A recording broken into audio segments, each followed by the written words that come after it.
What's up, world? I'm Cameron McKinney, and this is Pop Culture Spotlight, a podcast about the movie Leave the World Behind. Here's a quick synopsis. On a whim, Amanda Sanford arranges her family to go away. She rents a house where on the first night they are visited by strangers who claim to be the owners, who warn her and her husband of a blackout. The film stars Julia Roberts, Mahershala Ali, Ethan Hawke, Mahila, Kevin Bacon, Farrah McKenzie, and Charlie Evans. Standout performances. I've talked about this before on this podcast. I sometimes have trouble when an actor is playing an avatar for a certain personality type, and I understand why these kind of characters are in movies, because the filmmaker is trying to reflect what's happening in society today, and to a certain degree, that's what's going on with Julia Roberts, who plays Amanda in this movie. And the nice way of putting it is, she is playing a Karen, someone who is aggressive when it comes to getting her way. And the movie attempts to reveal why she is the way she is. The character at the very beginning of the movie says that she hates people, and by the end, she gives a profound reason as to why. This is definitely Julia Roberts playing against type. It's a complicated character who many people will have different opinions. Director Sam Esmail was asked by Lacey Rose of The Hollywood Reporter why he cast America's sweetheart Julia Roberts in this role.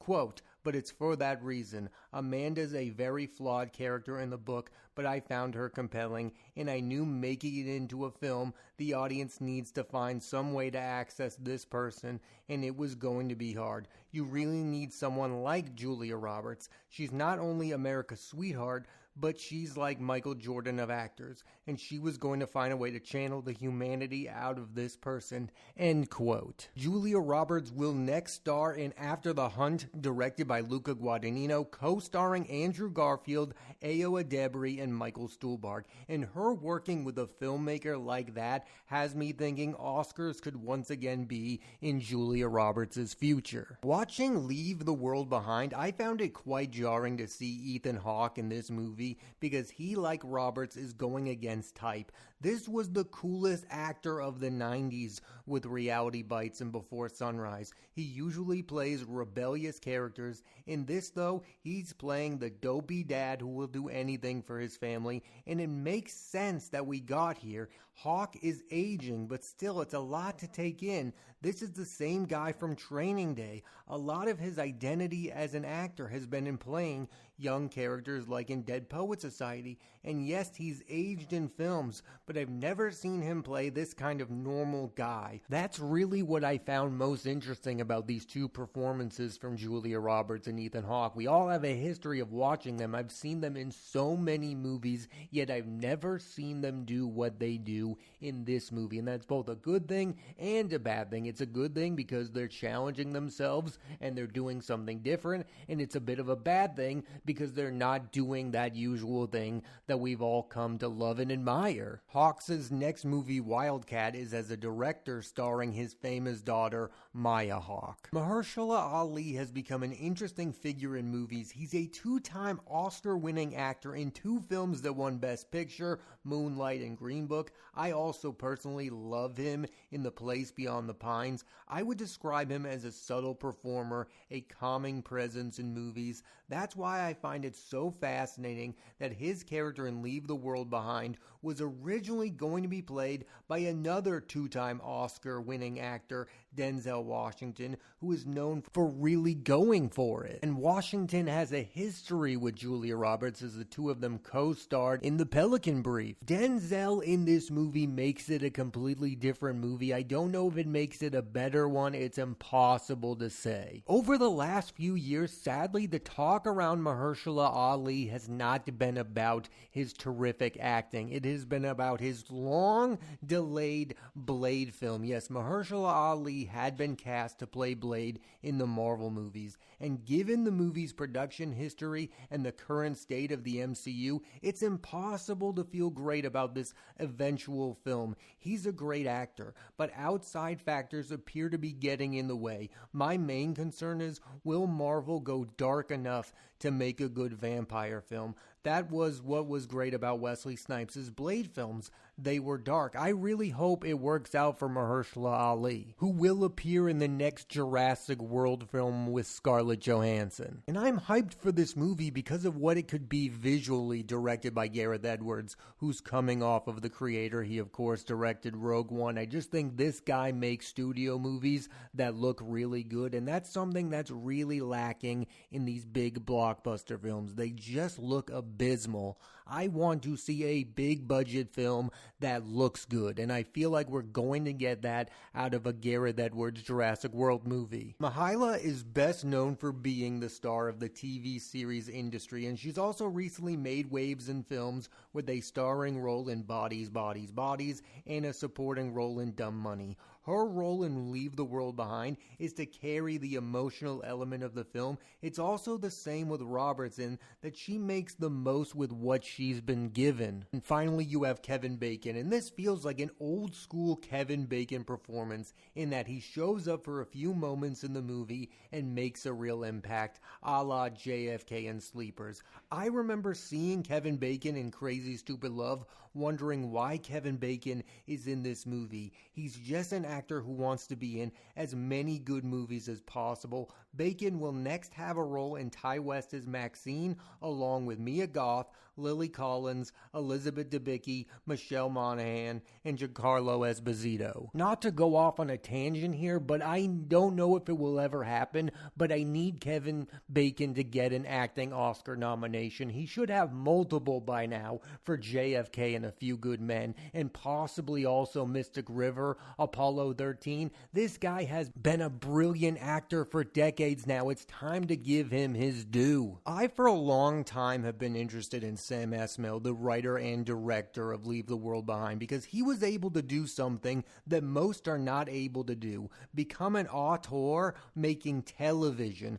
First, with the hit Mr. Robot with Rami Malek and Christian Slater, he directed 38 of the show's 45 episodes and the entirety of season 1 of the Prime miniseries Homecoming with Julia Roberts, Stephan James, and Bobby Cannavale. He's got that feeling of an old school filmmaker who is in complete control and has a vision he's going to carry out whether you like it or not. When his name is attached to something, I become interested in it because I know he's going to bring his point of view to it. I know he's going to bring something to it. He has a unique feeling towards him, and I like filmmakers like that. I like filmmakers who feel like they are control freaks. It's why the world loves the likes of Francis Ford Coppola, because he's a madman who has a vision. And Sam Esmail, to this point, is not that. But Leave the World Behind is a good movie made by an interesting filmmaker who I feel like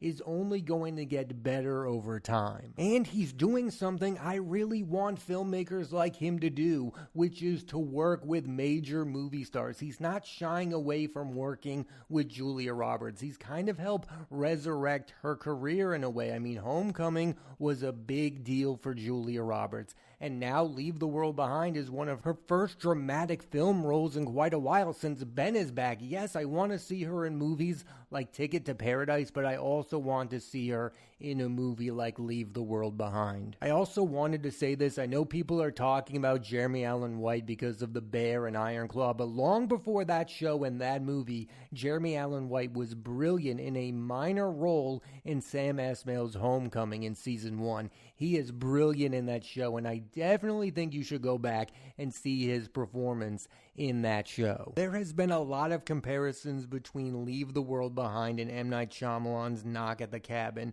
and there are some similarities, but the big difference to me is Night's movie is about the characters at the end of the day, where this movie is far more interested in exploring its complicated ideas, which are, if the world ever does feel like it's ending, it will be every man for themselves, especially with the loss of phones, internet, and television. And I think the major difference between Esmail as a director and M. Night Shyamalan as a director is I think that Sam Esmail knows where he's going with the movies he's making. I think there is more of a clear vision. I feel like M. Night Shyamalan is there to entertain you. He's found something. I'm not sure he always knows how to end movies. Sam Esmail knew from the get-go where he was going with this movie. And again, I like a director like that. I think there's room for both of them. I've seen some people take issue with the fact that this movie is a bit of a slow burn, and that's fine, especially when it's a movie that stars Julia Roberts, Mahershala Ali, and Ethan Hawke. I mean, where are you going? These are major movie stars. Like, why can't you spend 2.5 hours watching them on screen? I get it, as a society, there are so many options, but these are free, mega Oscar-nominated movie stars. You don't have the time of the day to watch them give really good performances? I think now's a good time to talk about the Netflix of it all, because the reason I didn't talk about this movie when it first came out is probably because it came out on Netflix and I didn't really realize how big of a deal the movie would be. I mean, I saw that it starred Julia Roberts, Ethan Hawke, and Mahershala Ali, and I had tracked the movie for a while when it was announced that Denzel Washington was going to reunite with Julia Roberts. But for whatever reason, I didn't seek the movie out until months later. And I think there lies the big problem with Netflix. There is no urgency for you to watch a movie on Netflix because you know their original films are not going anywhere. You know they are going to be there for you whenever you want to watch them. That's why I think movies like this lack real conversations surrounding them, because everyone is watching them at their own pace. I think a lot of people have seen the movie Leave the World Behind, and I finally watched it and thought it was podcast worthy because it is a well-made film made by a really good director and has enormous movie stars in it. So I do believe it is worthy of being talked about, but because it is an original Netflix movie, I put no pressure on myself to watch this with any urgency. It feels like the only movies that people watch on Netflix right away are the big Oscar contenders like Maestro or The Irishman. And even then, I don't know how many people watched the movie Maestro. I mean, I know people talked about it because of Bradley Cooper and because of Carey Mulligan, and they got Oscar nominations. What's happening recently with Netflix movies is really interesting, because I think even the big Oscar contenders are not getting the notoriety they used to on that streaming platform. My point is, more people have seen Leave the World Behind than they would have if it were released in movie theaters, but I think if it was released in movie theaters, there would be a bigger conversation surrounding the movie. Instead, months go by and people haven't seen it, or people haven't been talking about it at the same time. And I've heard this thought before, and I kind of agree with it. The problem is that these streaming movies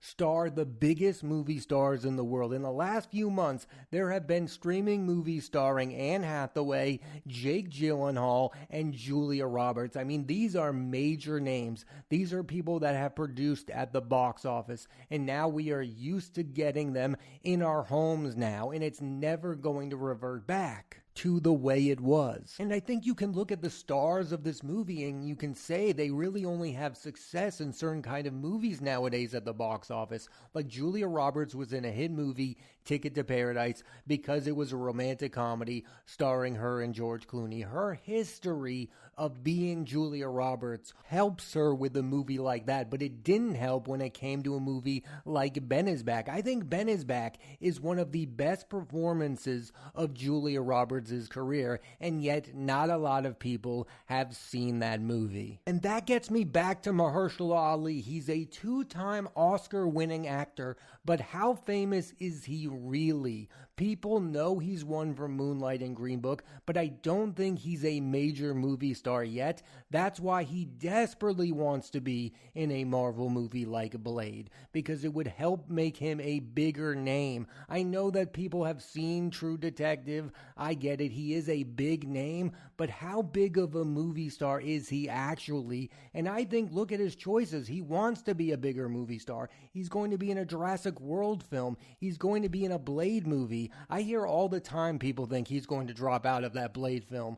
I think when that movie gets made, Marshesha Ali, for better or worse, is going to be Blade. And I think the quality of that movie is really going to come down to who the director of it is. If I were Marvel, I would go to Antoine Fuqua. He is a great director. He made Training Day. He has made really good, entertaining films. I believe he would be the perfect choice to direct a Blade film.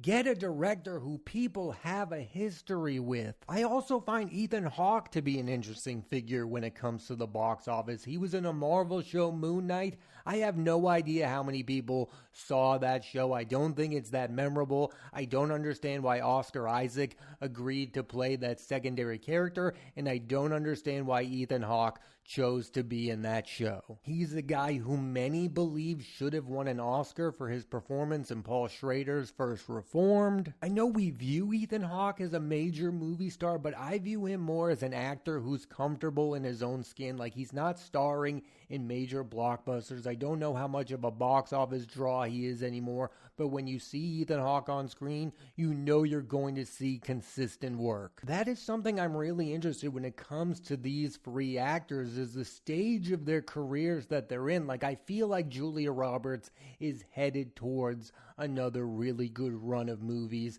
Maybe it's starting with Leave the World Behind. I know she's got that Luca Guadagnino movie. I could definitely see her getting an Oscar nomination for a movie like that if it ends up being good. Also, her film career is just filled with ups and downs, and it feels like she's due for another up. And I think you can tell when those ups are going to happen by the directors she chooses to work with. It happened with Steven Soderbergh. She worked with him on Aaron Brockovich. She won an Oscar. She worked with him again on Ocean's 11. I mean, that's one of the best runs of her career, was her working with Steven Soderbergh. And now she's working with another really good filmmaker in Sam Esmail. Overall, whether or not you like the movie Leave the World Behind is going to come down to, do you like idea movies? And that this is a movie that is all about its ideas. It's not the most exciting movie in the world. It's about characters talking about a situation that they are in and the state of the world.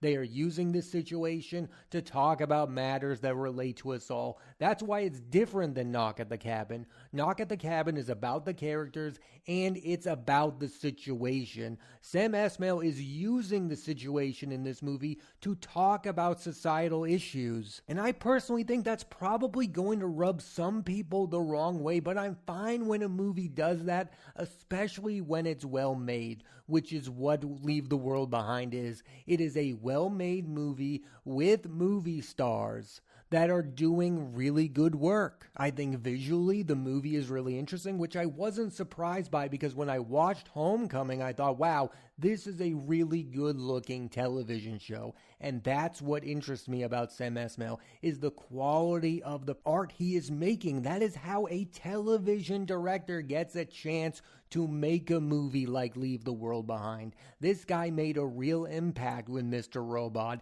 and then Homecoming. I mean, he kind of helped turn Rami Malek into an eventual Oscar-winning actor. I personally would love to see a Sam Esmail movie starring Rami Malek. I think Rami Malek has gotten unfairly criticized since he won his Oscar. I thought he was a really good Bond villain, and I loved his scene-stealing moment in Oppenheimer, and I desperately want to see him make a movie with Sam Esmail. That's the kind of director he's becoming. He's becoming one of those directors who you want to see major movie stars work with. You want to see Julia Roberts continue to work with him. You want to see Mahershala Ali work with him again. You want him to work again with Ethan Hawke. You want Kevin Bacon to show up in his movies, because he's given these actors and he's giving them interesting things to do where they're playing against character and they're doing something different in a very interesting movie. And in the year 2024, that's all you can ask for,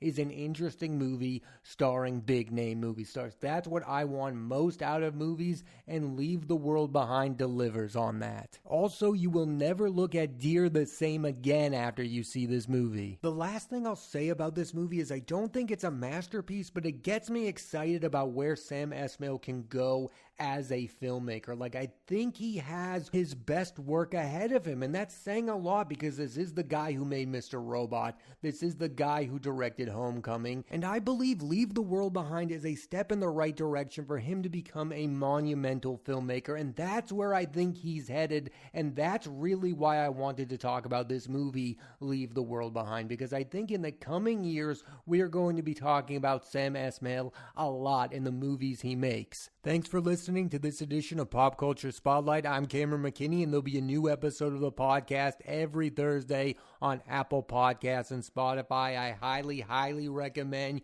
you check out the movie Leave the World Behind. Next week on the podcast, I'm talking about Richard Linklater's Hitman starring Glenn Powell. So tune into that, and please rate, review, and subscribe.